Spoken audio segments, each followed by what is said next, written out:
Hello दोस्तों, क्या हाल है। तारीख आज 23 जून 2025, दिन सोमवार, हिंदी तिथि त्रयोदशी। और आइए बात करते हैं आज के मुख्य समाचार में देश भर की तमाम बड़ी खबरों पर नजर डालते हैं। देखिए, पहली खबर, गुजरात अहमदाबाद विमान हादसे के बाद अब डीजीसीए ने बड़ा कदम उठाया है। सभी विमानों की व्यापक ऑडिट के लिए एक नया ढांचा शुरू कर दिया है। इसके साथ ही अब विमानन कंपनियों को खराब मौसम में विमान उड़ाने के लिए भी डीजीसीए ने कुछ नए नियम जारी किए हैं। सुरक्षा अब पहली प्राथमिकता होगी। डीजीसीए ने अपने सर्कुलर में ये क्लियर कर दिया है कि अब उड़ान का समय सारणी से भी ज्यादा सुरक्षित उड़ान होगा, क्योंकि विमानन कंपनियां अक्सर टाइम पर विमान को उड़ाने में ज्यादा प्राथमिकता देती हैं। लेकिन अब खराब मौसम का ध्यान रखना होगा। पायलटों को खराब मौसम में फ्लाइट डाइवर्ट करने और रास्ता बदलने या वापस लौटने की भी आजादी दी गई है। और कप्तानों को मौसम के हिसाब से तुरंत फैसला लेने की जिम्मेदारी सौंपी गई है। फ्लाइट के सभी क्रू मेंबर्स को हर समय सतर्क रहना होगा और खराब मौसम में विमान उड़ाते समय ये कुछ सावधानियां भी रखनी होगी और पैसेंजर्स को भी ये सूचना देना जरूरी होगा। इसके अलावा डीजीसीए ने सभी ऑपरेटर्स को भी ये निर्देश दिए हैं कि पायलटों की ट्रेनिंग पर भी जोर दें। तो ये कुछ नए नियम लागू किए जा रहे हैं अहमदाबाद विमान हादसे के बाद, भविष्य में ऐसे हादसे फिर से ना हो इसीलिए। इसके अलावा एयर इंडिया कंपनी के निरीक्षण और ऑडिट की तो स्पेशल जांच होगी। डीजीसीए ने 2024 से लेकर अब तक का ब्यौरा भी मांगा है। और एक खबर देखिए, एयर इंडिया की मुश्किलें तो अभी भी खत्म होने का नाम नहीं ले रही। बीते दिन एक फ्लाइट में बम की धमकी मिली, तो उसके बाद फ्लाइट नंबर AI-114 को इमरजेंसी लैंडिंग कराया गया। वहीं बीते दिन एयर इंडिया ने सिंगापुर की भी अपनी 2 फ्लाइट सस्पेंड की और 19 घरेलू रूट पर भी फ्लाइट की संख्या घटाई। 15 जुलाई तक एयर इंडिया का यह बदलाव रहेगा। एयर इंडिया ने 3 फ्लाइट्स को 15 जुलाई तक अस्थायी रूप से सस्पेंड कर दिया है, जो कि 19 रूट पर चलने वाली फ्लाइट है। और अहमदाबाद विमान क्रैश का मलबा हटाते समय भी एक बड़ा हादसा हो गया। जो प्लेन की टेल बिल्डिंग में फंसी हुई थी, उसको नीचे उतार रहे थे, तभी पेड़ में फंस गई वो। फिर पेड़ की डालियां काटकर उसको निकाला गया। 2 घंटे तक ये रास्ता भी बंद रहा। फिर इसको ट्रक में भर करके ले जाया गया। ये तस्वीरें आप देख सकते हैं। और देखिए, चंडीगढ़ एयरपोर्ट पर अचानक से एक इंडिगो की फ्लाइट को भी रोका गया। लखनऊ के लिए उड़ान भरने से पहले पायलट ने इसमें तकनीकी खामी बताई। 177 पैसेंजर सवार थे। चलिए अगली बड़ी खबर आ रही है। जम्मू कश्मीर पहलगाम आतंकी हमले पर अब NIA को बड़ी सफलता मिली है। लश्कर के आतंकियों को पनाह देने वाले 2 लोग गिरफ्तार हुए हैं, जो आतंकियों को शरण दे रहे थे। NIA ने इनको पहलगाम से ही अरेस्ट किया। आरोपियों ने बताया कि वो आतंकी पाकिस्तानी नागरिक हैं और लश्कर से जुड़े हुए हैं। और इस गिरफ्तारी के बाद फारूक अब्दुल्ला बोले कि अब हम पहलगाम के हमलवारों तक पहुंच सकेंगे। चलिए अगला अपडेट आ रहा, जो इजराइल ईरान के बीच जंग चल रही है। इस माहौल के बीच ईरान से 311 और भारतीयों की वतन वापसी हुई। अब तक कुल 1428 नागरिक सुरक्षित भारत लौट चुके हैं। प्लेन से उतरते ही नागरिकों ने वंदे मातरम, जय हिंद के नारे भी लगाए।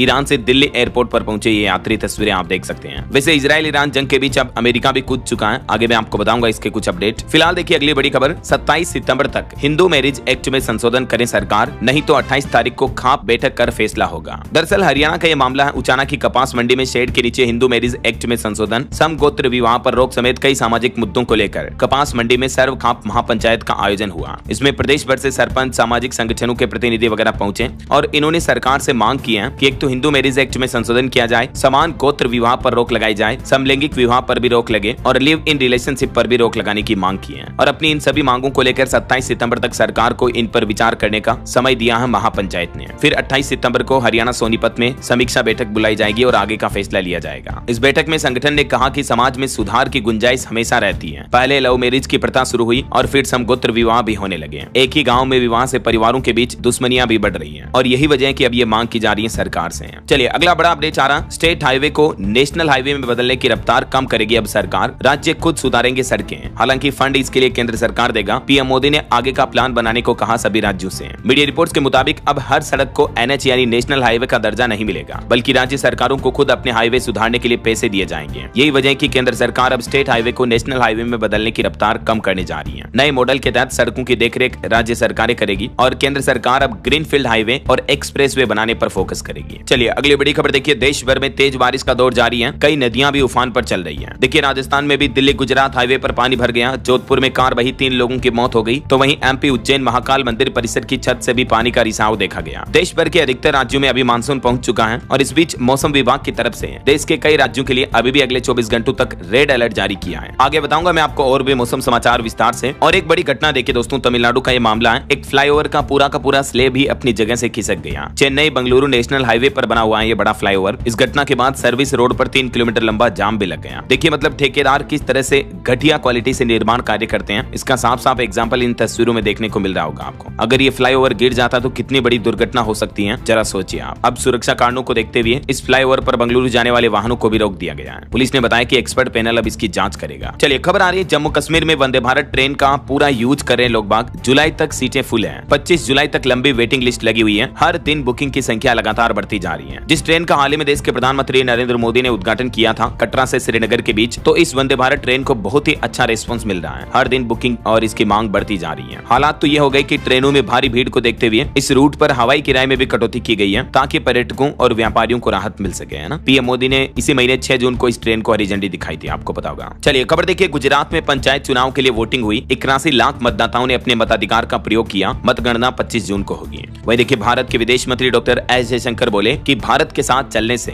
पड़ोसी देशों को फायदा होगा, नहीं तो नुकसान होगा। पाकिस्तान की तो बात अलग है, वहाँ भारत विरोधी सेना देश चला रही है। और खबर है, हरियाणा में पहली बार होगा राष्ट्रीय शहरी निकाय सम्मेलन का आयोजन। गुरुग्राम में जुटेंगे 500 से ज्यादा डेलीगेट्स। तैयारियां देखने पहुंचे विधानसभा अध्यक्ष कल्याण भी। खबर देखिए, मुंबई एयरपोर्ट पर 16 करोड़ की कीमत का सोना और हाइड्रोपोनिक वीड बरामद हुआ। तस्करी करके लाया गया था इसको। चलिए अगली बड़ी खबर देखिए, देश भर के कोचिंग सेंटरों पर निर्भरता की जांच करेगा अब शिक्षा मंत्रालय। इसके लिए अलग से पैनल बनाया गया क्योंकि लगातार डम्मी स्कूल की संख्या बढ़ रही है। तो शिक्षा विभाग का कहना है कि अब एंट्रेंस एग्जाम्स की जरूरत और निष्पक्षता की भी जांच होगी। बढ़ते हुए डम्मी स्कूल और कोचिंग सेंटर और एंट्रेंस एग्जाम की जरूरतों को देखते हुए मिनिस्ट्री ऑफ एजुकेशन की तरफ से 9 सदस्यों का एक पैनल गठित किया गया है। स्कूल सिस्टम में गैप का पता लगाएगा यह पैनल। राज्य कोटे का लाभ लेने के लिए भी डमी स्कूल चुन रहे स्टूडेंट, तो इन कारणों की भी जांच की जाएगी, है ना। इसके अलावा स्कूलों में होने वाले असेसमेंट की भी जांच होगी। तो ये देश के शिक्षा विभाग का नया प्लान है। और स्टूडेंट के लिए एक और अपडेट आ रहा, फीस और स्कॉलरशिप जैसी समस्याओं का भी अब मात्र 20 दिनों में निदान होगा। विश्वविद्यालय अनुदान आयोग यानी यूजीसी की तरफ से निर्देश जारी किए गए देश भर के सभी कॉलेज यूनिवर्सिटी को, जिसमें कहा गया है कि स्टूडेंट की फीस, छात्रवृत्ति यानी स्कॉलरशिप और भी स्टूडेंट के इस तरह की कोई भी समस्या का समाधान 20 दिन के अंदर अंदर हर हाल में करना होगा। ये निर्देश निजी विश्वविद्यालय और कॉलेजों पर भी लागू होगा। इसके अलावा कॉलेजों में होने वाली रैगिंग और भेदभाव के मामलों पर भी 24 घंटे के भीतर स्टूडेंट को मदद प्रदान करने को भी कहा गया है। वहीं छात्रों की शिकायतों के लिए एक टोल फ्री नंबर भी जारी किया गया है। ये नंबर आप देख सकते हैं स्क्रीन पर 1800-180-5522। इसके अलावा ई समाधान पोर्टल भी शुरू किया गया है ताकि नए शैक्षणिक सत्र से छात्रों को त्वरित समाधान मिल सके, है ना। तो ये यूजीसी की बहुत ही अच्छी पहल है वाकई में। और वैसे खबर है, यूजीसी नेट 2025 के एग्जाम एडमिट कार्ड भी जारी हो चुके हैं। 25 जून का एग्जाम हॉल टिकट जारी हुआ। सीबीटी मोड में होगा एग्जाम। चलिए बड़ी खबर आ रही है, भारत के रक्षा राज्य मंत्री आज 23 तारीख से 25 तारीख तक केन्या और मेडागास्कर का दौरा करेंगे। मंत्री संजय सेठ के नेतृत्व में एक भारतीय प्रतिनिधिमंडल इन देशों की यात्रा पर रहेगा। दोनों ही अफ्रीकी देशों की यह यात्रा काफी महत्वपूर्ण मानी जा रही है। वहीं देश के रक्षा मंत्री राजनाथ सिंह भी आज नई दिल्ली में wings to our hopes volume 2 पुस्तक का विमोचन करेंगे। ये पुस्तक देश के राष्ट्रपति द्रौपदी मुर्मू के दूसरे कार्यकाल में दिए गए 51 भाषणों के संकलन पर आधारित है, जो कि उनकी सोच, उनके जीवन दर्शन और उनकी प्राथमिकताओं को प्रदर्शित करती है। चलिए खबर आ रही, बिहार के मुख्यमंत्री नीतीश कुमार भी आज 23 जून को राघोपुर पुल के पहले चरण का उद्घाटन करेंगे। नया अध्याय लिखेगा कच्ची दरगाह बिदुपुर 6 लेन पे। और अभी एक दिन पहले तो आपको पता होगा, बिहार सरकार ने सामाजिक सुरक्षा पेंशन की राशि में भी बढ़ोतरी की। अब 1100 रुपए हर महीने पेंशन मिलेगी, जो पहले 400 रुपए ही मिलते थे। वृद्ध, विधवा, बुजुर्ग, दिव्यांगजन सभी की पेंशन की धनराशि में ये बढ़ोतरी कर दी गई है। जुलाई से इसका भुगतान होगा, ना। चलिए खबर आ रही, भारतीय नौसेना में भी 1 जुलाई को शामिल किया जाएगा गाइडेड मिसाइल युद्धपोत INS तमाल, जिससे कि हमारी इंडियन नेवी की ताकत बढ़ेगी। वहीं उत्तर प्रदेश की योगी सरकार का भी बड़ा फैसला देखिए, यूपी में अब नगर पंचायतों को 1 करोड़ रुपए तक के कार्य करने की स्वायत्तता होगी, यानी इजाजत होगी। नगर पंचायतों को दिए जाने वाले अधिकार में ये बढ़ोतरी की गई है। इसके तहत अब नगर पंचायतों को 1 करोड़ रुपए और पालिका परिषदों को 2 करोड़ रुपए तक के कार्य स्वयं करने की इजाजत होगी, है ना। वहीं खबर देखिए, ऑटो इंडस्ट्री से अपडेट आ रहा, 1 जनवरी 2026 से हर 2 व्हीलर में होगा ABS अनिवार्य। हीरो, स्प्लेंडर, होंडा, एक्टिवा वगैरह सभी कंपनियां इसमें शामिल होगी केंद्र सरकार की तरफ से। दोपहिया वाहन चालकों की सुरक्षा को ध्यान में रखते हुए ये नया नियम लागू करने का आदेश जारी किया है। नए साल 1 जनवरी 2026 से ही सभी नए 2 व्हीलर्स में ABS सिस्टम यानी एंटी लॉक ब्रेकिंग सिस्टम लगाना अनिवार्य होगा। अब हर बाइक और स्कूटर 2 व्हीलर में ये जरूरी होगा, ना। चलिए खबर देखिए, गृह मंत्री अमित शाह ने छत्तीसगढ़ राज्य का दौरा किया और यहाँ रायपुर में उन्होंने माओवाद विरोधी यानी नक्सलवाद को खत्म करने की रणनीति को मजबूत करने पर जोर दिया। अमित शाह ने चेतावनी दी कि नक्सलियों को मानसून में भी नहीं मिलेगा चैन, बारिश के दिनों में भी ऑपरेशन जारी रहेंगे। छत्तीसगढ़ में देखिए तस्वीरें, गृह मंत्री बोले कि बारिश में भी नक्सलियों को सोने नहीं देंगे, चर्चा की जरूरत नहीं है, चलता रहेगा ऑपरेशन। रायपुर में उन्होंने NFSU कैंपस का शिलान्यास भी किया। NFSU यानी national forensic science university campus का उद्घाटन किया। इसके अलावा एक हाईटेक फोरेंसिक लैब का भी शिलान्यास किया। छत्तीसगढ़ में गृह मंत्री अमित शाह के भाषण की 5 बड़ी बातें आप देख सकते हैं, उन्होंने क्या क्या कहा। और ये जो NFSU का शिलान्यास किया गया, इस बारे में भी जानकारी आप देख सकते हैं। अमित शाह ने अपने कार्यक्रम में नक्सलवाद पर छत्तीसगढ़, आंध्र प्रदेश, तेलंगाना, मध्य प्रदेश, महाराष्ट्र, झारखंड और उड़ीसा के डीजीपी एवं वरिष्ठ अधिकारियों के साथ भी उग्रवाद स्थितियों की समीक्षा के मुद्दे पर अहम बैठक की अध्यक्षता भी की। गृह मंत्री ने कहा कि मैं विश्वास के साथ फिर से दोहराता हूं, 31 मार्च 2026 तक देश नक्सलवाद मुक्त होकर रहेगा। वैसे अब आज से गृह मंत्री अमित शाह का प्लान है 2 दिन उत्तर प्रदेश वाराणसी के दौरे पर जाएंगे। इस दरमियान 4 राज्यों के मुख्यमंत्री भी उनके साथ यात्रा पर रहेंगे। चलिए अगली बड़ी खबर देखिए। यूपी नोएडा में कुत्तों ने बढ़ाई चिंता, बीते 5 महीनों में 74,550 लोगों को बनाया अपना शिकार। मतलब देखिए 5 महीनों में ही लगभग 75,000 लोगों को कुत्तों ने काट लिया। हर रोज लगभग 500 लोग एंटी रेबीज इंजेक्शन के लिए आ रहे हैं। केवल नोएडा का मामला है। इतने आवारा कुत्तों की संख्या बढ़ रही है, लेकिन अब भी प्रशासन सतर्क नहीं दिख रहा है। चलिए दोस्तों, इजराइल ईरान जंग से जुड़े कुछ बड़े अपडेट देखते हैं। देखिए बड़ी खबर, ईरान इजराइल जंग में कूदा, अब अमेरिका भी। ईरानी परमाणु केंद्रों पर बरसाए बम। और अमेरिका की इन हरकतों के चलते हैं बीती आधी रात 12:30 बजे यूएनएससी की आपातकालीन बैठक बुलानी पड़ी। तो आखिरकार इजराइल ईरान का संघर्ष यूएन तक पहुंच चुका है। रूस, चीन और पाकिस्तान ने तत्काल और बिना शर्त के दोनों देशों के बीच युद्ध विराम का प्रस्ताव भी रखा। इस बैठक में दुनिया के और भी कई देशों ने दोनों देशों के बीच चल रही जंग पर सीज फायर की मांग की है। वहीं इधर अमेरिका की भी मुश्किलें बढ़ने वाली हैं। दुनिया के कई देशों का मानना है कि एक नई जंग की तैयारी शुरू हो रही है। अमेरिका के खिलाफ खड़े हुए ये 5 देश और बड़ा ऐलान कर दिया। जहां एक और ईरान और इजराइल के बीच जंग खत्म होने का नाम नहीं ले रही है, वहीं दूसरी एक और नई जंग की तैयारी हो रही है। और वो जंग की वजह है अमेरिका की टैरिफ पॉलिसी के खिलाफ अब दुनिया के 5 देश खड़े हो गए हैं। इस जंग में 5 देशों का एक ऐसा ग्रुप है जो आने वाले दिनों में ग्लोबल इकोनॉमी पर राज करते हुए दिखाई दे सकते हैं। अमेरिकी टैरिफ के खिलाफ इन 5 देशों ने मिलकर ये नया प्लान बनाया है। और वो कौन कौन से 5 देश हैं जिनके नाम भी आप देख सकते हैं? ब्राजील, रूस, भारत, चीन और दक्षिण अफ्रीका। इसमें ब्रिक्स शिखर सम्मेलन में कुछ और देशों को शामिल किया जाएगा और ये सभी देश मिलकर अब अमेरिका के टैरिफ के खिलाफ रणनीति बनाएंगे। और वहीं इजराइल ईरान जंग की जो हम बात कर रहे थे, उस बीच देखिए ईरान ने भी चेतावनी दी, कहा कि तेल गलियारों को बंद करेंगे, इससे भारत के ऊर्जा खरीद पर भी असर पड़ सकता है। हालांकि हमारे भारत के केंद्रीय पेट्रोलियम मंत्री हरदीप सिंह पुरी बोले कि मध्य पूर्व तनाव का भारत की ईंधन आपूर्ति पर फिलहाल कोई असर नहीं पड़ रहा। भारत के पास पेट्रोल डीजल का पर्याप्त स्टॉक मौजूद है। और अब तो पश्चिम एशिया में तनाव के चलते भारत ने अपनी खास रणनीति भी बनाई। रूस से कच्चे तेल का आयात बढ़ा दिया है ताकि भारत में पेट्रोल डीजल की किल्लत पैदा ही ना हो। ऐसा बीते दिन आपको पता होगा अमेरिका ने ईरान के न्यूक्लियर ठिकानों पर बम गिराए। अमेरिकी राष्ट्रपति डोनाल्ड ट्रंप ने खुद सोशल मीडिया पर पोस्ट करके इस बात की जानकारी भी दी है। ऑपरेशन मिडनाइट हैमर के तहत अमेरिका ने 125 फाइटर जेट भेजे, 14 बंकरों पर बम ब्लास्ट किया। अमेरिका ने 25 मिनट में ईरान के कई परमाणु ठिकानों को तबाह कर दिया। और इस ऑपरेशन के बाद खुद अमेरिकी राष्ट्रपति ट्रंप ने बताया कि किस तरह से ईरान के एटमी ठिकानों पर हमला किया गया। 125 जेट भेजे गए, इनमें से 7 B-2 बॉम्बर विमान थे। 3 न्यूक्लियर साइट्स पर 14,000 किलो के दर्जन भर बम गिराए गए। मकसद है अमेरिका नहीं चाहता कि ईरान अपने न्यूक्लियर प्रोग्राम को आगे बढ़ाए, इसलिए उसके न्यूक्लियर प्रोग्राम को पहले ही तबाह कर दिया गया। इस हमले के बाद अमेरिकी राष्ट्रपति डोनाल्ड ट्रंप ने जो भाषण दिया, उनकी 4 बड़ी बातें आप देख सकते हैं। कुल मिलाकर ट्रंप का कहना है कि ईरान के पास परमाणु क्षमता नहीं आनी चाहिए। इस हमले का मकसद भी यही है। ईरान पर किए हुए हमले की कुछ तस्वीरें भी आप देख सकते हैं, ये सैटेलाइट इमेज है। तो अमेरिका ने जो ईरान पर यह हमला किया, तो इधर इजराइल के प्रधानमंत्री नेतन्याहू ने भी अमेरिका के इस हमले का स्वागत किया, जबकि संयुक्त राष्ट्र ने इस हमले पर प्रतिक्रिया करते हुए कहा वेरी बैड। वहीं इस हमले के बीच एक अफवाह चलाई जा रही थी कि ईरान पर जो यूएस ने हमला किया उसमें भारत के हवाई क्षेत्र का इस्तेमाल किया गया, लेकिन इस पर भी भारत सरकार ने क्लियरिफिकेशन जारी किया गया। पीआईबी फैक्ट चेक ने कहा कि हमारे भारत के एरोस्पेस का यूज नहीं हुआ है अमेरिका द्वारा ईरान पर किए गए हमले में। ऐसा ईरान पर अमेरिकी बमबारी से संयुक्त राष्ट्र भी फिक्रमंद हुआ। एंटोनियो गुटेरेस बोले कि अब ये संघर्ष नियंत्रण से भी बाहर होगा। हालात देखिए जरा, इस हमले के बाद यूनाइटेड नेशंस के प्रमुख का भी ये कहना है, जबकि ईरान के विदेश मंत्री भी बोले कि परमाणु स्थलों पर हमला कर अमेरिका ने एनपीटी का घोर उल्लंघन किया। हमें आत्मरक्षा का अधिकार है। अमेरिकी बमबारी अंतर्राष्ट्रीय कानून का उल्लंघन है, ईरानी परमाणु एजेंसी का भी ये कहना है। इधर इस हमले के बाद हमारे देश के मुस्लिम नेता ओवैसी ने भी प्रतिक्रिया दी, कहा कि ईरान 5 साल में परमाणु देश बन जाएगा। भले ही अमेरिका हमला करे, लेकिन फिर भी उन्होंने कहा कि मुझे यकीन है ईरान के पास भी परमाणु शक्तियां होगी आने वाले 5-10 सालों में। और खबर आ रही दोस्तों की चाइना रूस कहां तक पहुंचेगी आखिरकार ईरान पर अमेरिका के हमले की तबाही। भारत में भी पेट्रोल डीजल महंगा हो सकता है इन हमलों की वजह से। और देखिए इजराइल ईरान युद्ध का नौकरियों पर भी असर दिख रहा है। कई सारी कंपनियों में भर्तियां भी रोक दी गई है, कर्मचारी भी चिंतित है। और अमेरिका के विदेश विभाग ने तो एक बहुत ही घटिया एडवाइजरी जारी की, कहा कि भारत में अकेले यात्रा पर न जाएं महिलाएं। यूएस ने अपने नागरिकों के लिए एडवाइजरी जारी की, जिसमें कहा कि भारत में काम करने वाले अमेरिकी सरकारी कर्मचारियों को यात्रा के लिए विशेष अनुमति प्राप्त करनी होगी। इसमें भारत में अपराध और आतंकवाद के कारण अमेरिकी नागरिकों को सावधानी बरतने की भी सलाह दी गई है।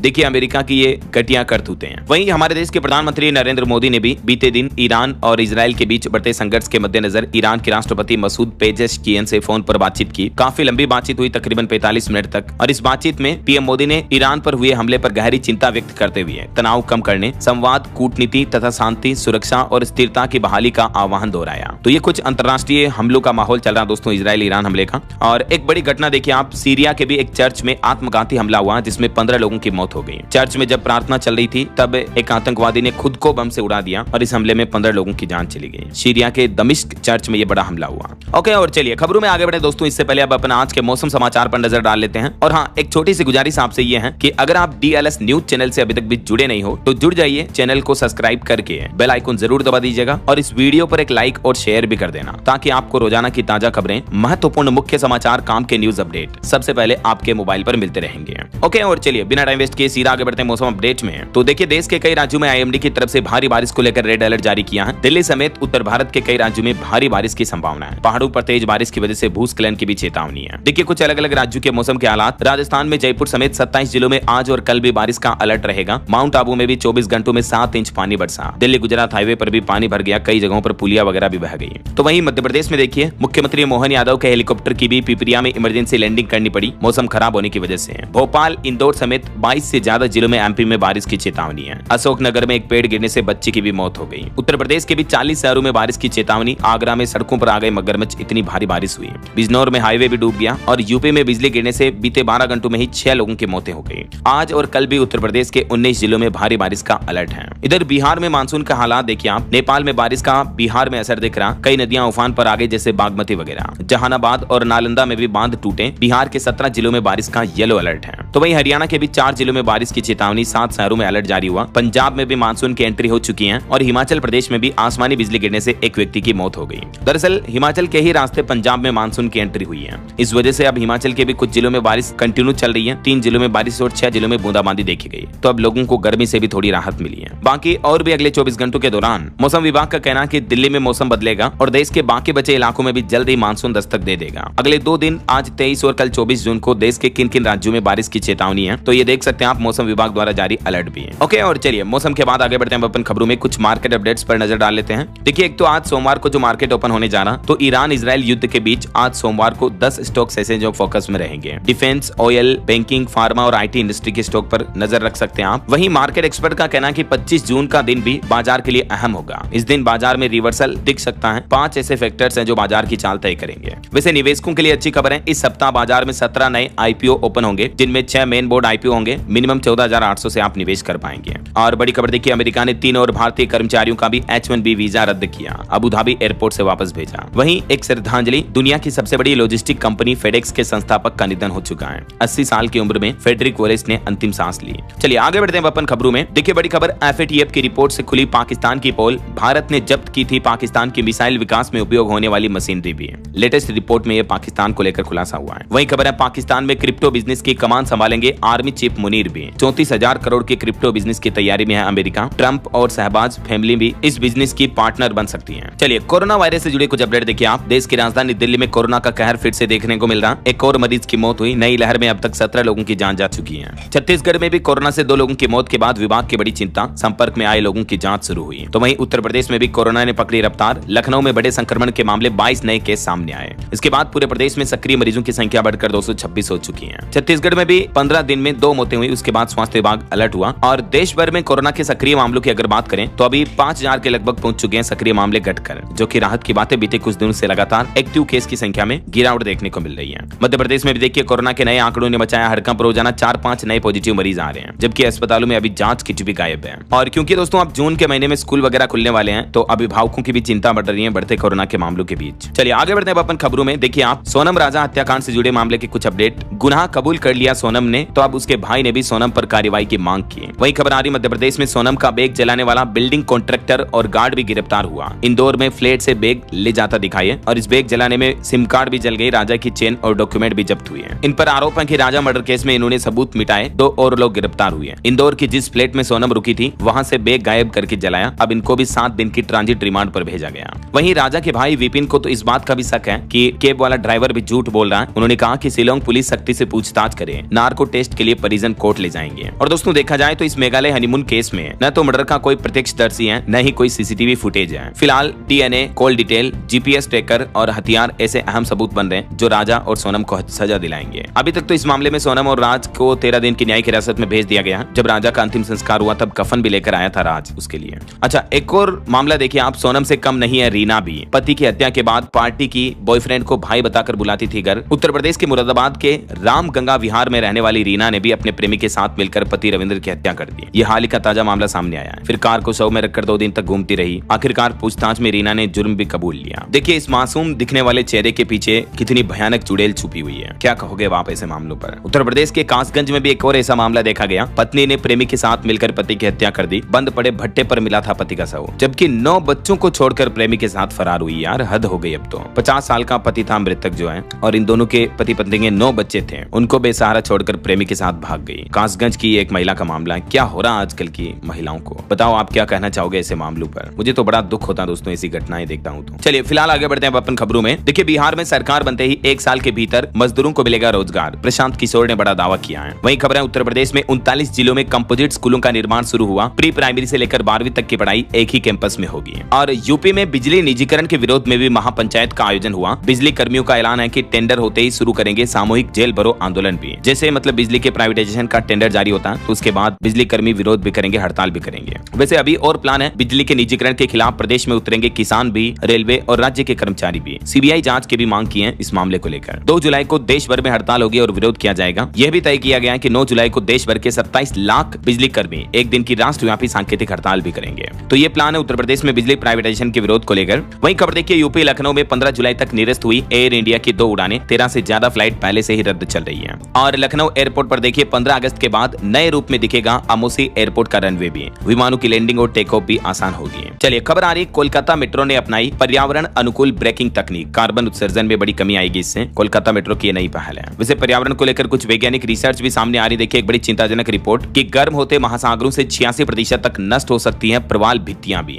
ठोस कदम उठाकर इस तरह की आपदा को टाला जा सकता है। ताजा वैश्विक अध्ययन के मुताबिक यदि मौजूदा रफ्तार से ग्रीन हाउस गैसों का उत्सर्जन जारी रहा तो इस सदी के अंत तक यानी 2000 की सीरीज खत्म होगी तब तक 86% प्रवाल भित्तियां खत्म हो जाएगी। और ऐसा होने का मतलब है समुद्री प्रजातियों पर खतरा मंडराना। चलिए खबर देखिए गुजरात बनेगा इलेक्ट्रॉनिक्स विनिर्माण का पावर हाउस। गुजरात के मुख्यमंत्री भूपेंद्र पटेल ने GECMS पॉलिसी का ऐलान किया। और इस पॉलिसी में और क्या क्या खास बातें हैं इसका सारांश भी आप देख सकते हैं स्क्रीन पर, है ना। वही देखिए मुंबई में भी 14,000 करोड़ रुपए के 6 नए प्रोजेक्ट शुरू होंगे। रेमंड का सबसे बड़ा दांव खेला गया। 40,000 करोड़ इन्वेस्ट करने का मेगा प्लान है। और खबर आ रही दुनिया भर में फिर फेमस हुई भारत की लेगेसी विस्की। बकार्डी इंडिया की प्रीमियम विस्की ने धमाल मचाया और वर्ल्ड विस्की अवार्ड्स 2025 में गोल्ड मेडल अपने नाम किया है। भारत में बनने वाली ये विस्की है। और खबर देखिए बिहार के इस मंदिर में स्थापित होगा सबसे बड़ा शिवलिंग। दरअसल बिहार में दुनिया का सबसे बड़ा मंदिर पूर्वी चंपारण के चकिया में बन रहा है, जिसका काम अभी तेजी से चल रहा है। और मंदिर प्रशासन का प्लान है इसमें सबसे ऊंचा शिवलिंग लगाया जाएगा। इस विराट मंदिर और शिवलिंग की लंबाई चौड़ाई क्या होगी जिसकी जानकारी भी आप देख सकते हैं डिटेल, है ना। वही खबर आ रही है दिल्ली में अब होटल, स्विमिंग पूल, ऑडिटोरियम खोलने के लिए पुलिस परमिशन की जरूरत नहीं होगी। दिल्ली सरकार की तरफ से नियम बदल दिए गए हैं। 7 ऐसे व्यवसाय हैं जिनके लिए पुलिस की इजाजत लेना जरूरी नहीं होगा। वो कौन कौन से देख सकते हैं आप detail. Swimming pool, guest house, auditorium, video game parlour और मनोरंजन पार्क जैसे 7 व्यवसायों के लिए पुलिस से लाइसेंस लेना जरूरी नहीं होगा। दिल्ली नगर निगम MCD की तरफ से ये प्लान तय किया गया है। और खबर आ रही कि दिल्ली के स्कूलों में भी दाखिले के लिए यानी एडमिशन के लिए 6 साल की उम्र होना अनिवार्य होगा।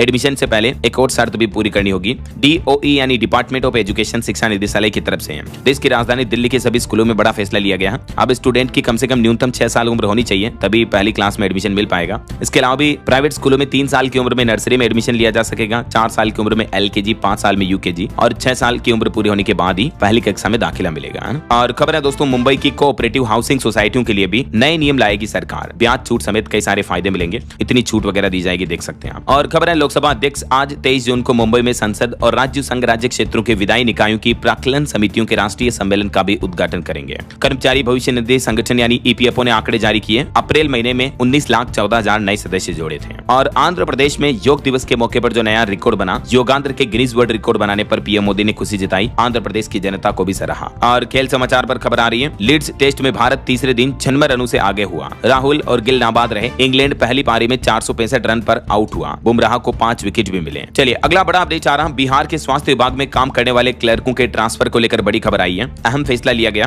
दरअसल बिहार सरकार ने स्वास्थ्य लिपिकों को राज्य संवर्ग का कर्मी घोषित कर दिया है। तो अब इस नियम के साथ ही उनकी नियुक्ति, तबादले, उनके प्रमोशन, अवकाश वगैरह को लेकर अलग अलग अधिकारियों और निदेशालयों को जिम्मेदारी सौंपी गई है। देख सकते हैं आप ज्यादा डिटेल। वहीं खबर आ रही है हरियाणा में शिक्षा विभाग ने TGT PGT के 70,713 पदों का रेशनलाइजेशन किया। जुलाई में खुलेगा ट्रांसफर ड्राइव भी। शिक्षा विभाग का ये प्लान है। और भारतीय वैज्ञानिकों का कमाल देखिए दोस्तों, पानी से ग्रीन हाइड्रोजन बनाने वाला उपकरण किया विकसित। जी हाँ, इंडियन साइंटिस्ट ने एक ऐसा उपकरण बनाया है जिससे सौर ऊर्जा का उपयोग करके पानी से ग्रीन हाइड्रोजन बनाया जा सकेगा। भविष्य में इससे ईंधन की उपलब्धि में बड़ा फायदा होगा और ये वैज्ञानिकों की बहुत ही अच्छी पहल है। वहीं खबर देखिए, बिहार विधानसभा चुनाव से पहले ईसी यानी इलेक्शन कमीशन का बड़ा फैसला। वोटर लिस्ट के लिए एक नया अपडेट जारी हुआ, जिसके मुताबिक आयोग ने फैसला लिया कि अब राज्य की मतदाता सूची का घर घर जाकर सत्यापन करना होगा। ये निर्देश जारी किए गए। और खबर देखिए दोस्तों, उत्तर प्रदेश के किसान बनाएंगे वर्मिंग कंपोस्ट यूनिट भी। सरकार इसके लिए 50,000 का अनुदान भी देगी। पहले आओ पहले पाओ के आधार पर होगा सिलेक्शन। सरकार जैविक खेती यानी ऑर्गेनिक फार्मिंग को बढ़ावा देने के लिए विभिन्न योजनाएं चला रही है, जिसमें सब्जियों समेत कई फसलों पर अनुदान शामिल है।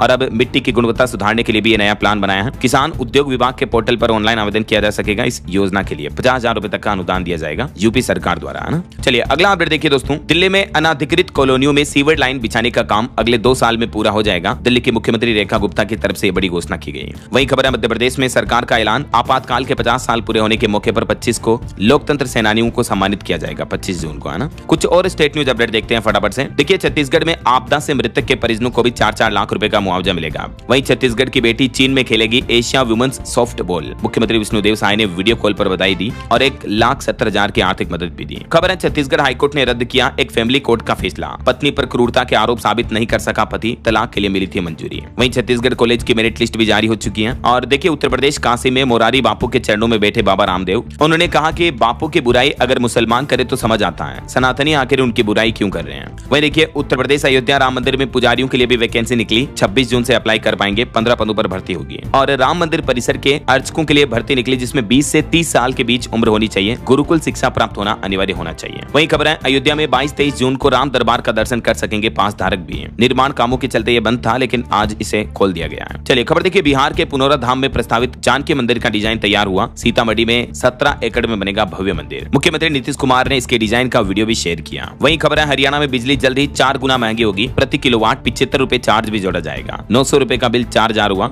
हरियाणा के कारोबारियों ने बिजली मंत्री अनिल विज को चिट्ठी भी भेजी। मतलब इंडस्ट्रियल बिजली की दरों में बढ़ोतरी हो चुकी है हरियाणा में बीते कुछ महीनों में। देख सकते हैं आप डिटेल भी। बिजली दरों के नए रेट क्या है। और खबर आ रही, हरियाणा सिख गुरुद्वारा मैनेजमेंट कमेटी अमृतसर में बनाएगी सराय भी। वहीं देखिए, हरियाणा में दादरी के पहलवान ने एशियाई चैंपियनशिप में भी गोल्ड मेडल जीता। मेनी कांग्रेट्स पहलवान सुजीत कल को। और खबर है, हरियाणा में हांसी से विदेश जाने वालों के लिए एडवाइजरी जारी हुई। एसपी बोले कि फर्जी एजेंट से बचें, सोशल मीडिया के जरिए युवाओं को शिकार बनाया जा रहा। हरियाणा में एचएससी चेयरमैन ने भी अपना यूट्यूब चैनल जारी किया। युवाओं को जरूरी जानकारी मिल पाएगी। हिम्मत सिंह के नाम से उन्होंने चैनल बनाया। ओके, और चलिए कुछ एजुकेशनल अपडेट्स देखिए आप। सेंट्रल बैंक ऑफ इंडिया में 4500 पदों पर जो भर्ती निकली हुई है, उसकी लास्ट डेट आज 23 जून ही है। इसलिए आपको रिमाइंडर दे दिया, इस ऑफिशियल पोर्टल पर जाकर आप आवेदन कर सकते हैं। और इसके अलावा मध्य प्रदेश में भी आंगनबाड़ी कार्यकर्ता और सहायिकाओं की भर्ती होने वाली है जल्दी, क्योंकि 19,500 पद खाली पड़े हैं और 21 जून से इसमें आवेदन भी हो चुके हैं शुरू। और इसकी लास्ट डेट भी 30 जून ही है, तो आवेदन करने का टाइम भी बहुत कम है, तो आप ऑनलाइन अप्लाई कर सकते हैं, ठीक है ना। और खबर आ रही है, हरियाणा में ग्रुप डी की सरकारी भर्ती की भी तैयारी की जा रही है। 1 टाइम रजिस्ट्रेशन जल्द ही शुरू होगा। 17 लाख आवेदन आएंगे। वैसे एसएससी ओटीआर भी शुरू हो चुके हैं। अब सभी एसएससी परीक्षाओं के लिए एक ही बार रजिस्ट्रेशन अनिवार्य होगा। ओटीआर यानी 1 टाइम रजिस्ट्रेशन, है ना। और खबर है, आईआईटी कानपुर में अब होगी मेडिकल की भी पढ़ाई। सुपर स्पेशलिटी हॉस्पिटल चालू होने के बाद शुरू होगा एमबीबीएस का कोर्स भी। 2026 से ये नया एजुकेशन सिलेबस शुरू हो जाएगा, ठीक है ना। और वहीं बिहार लाइब्रेरियन के 6500 पदों पर भी भर्ती के लिए नोटिफिकेशन जल्द ही जारी होगा। ओके, और चलिए अंत में दोस्तों आज के राशिफल पर नजर डाल लेते हैं। देखिए, कर्क राशि वालों को प्रॉपर्टी खरीदने बेचने में सफलता मिल सकती है, तो वहीं वृश्चिक राशि के लोग दूसरों के प्रभाव में आकर गलत फैसले ले सकते हैं, तो सावधान रहिएगा। और भी कुछ अलग अलग राशियों का राशिफल आप देख सकते हैं स्क्रीन पर। और हाँ दोस्तों, आप मुझे कमेंट करके बताइए कि अभी ईरान इजराइल युद्ध के दौरान जिन भारतीयों को ईरान से वापस भारत लाया जा रहा, इस ऑपरेशन का नाम क्या रखा गया है। कमेंट करके बताइए। सही जवाब देने वाले लोगों को रैंडमली सेलेक्ट होने पर अगले दिन डीएलएस न्यूज पर अनाउंसमेंट लिस्ट में नाम शामिल करने का मौका मिलेगा। और इसी के साथ ही अगर आपको वीडियो अच्छा लगा तो इसे लाइक करना, शेयर भी करना। डीएलएस न्यूज चैनल को सब्सक्राइब करके बेल आइकन जरूर दबा देना, रोजाना ऐसी इन्फॉर्मेटिव जानकारियां, महत्वपूर्ण समाचार देखते रहने के लिए। ओके, ख्याल रखिएगा अपने आप का, अपने परिवार का। मिलेंगे अगले नेक्स्ट अपडेट में, तब तक के लिए जय हिंद, जय भारत, वंदे मातरम।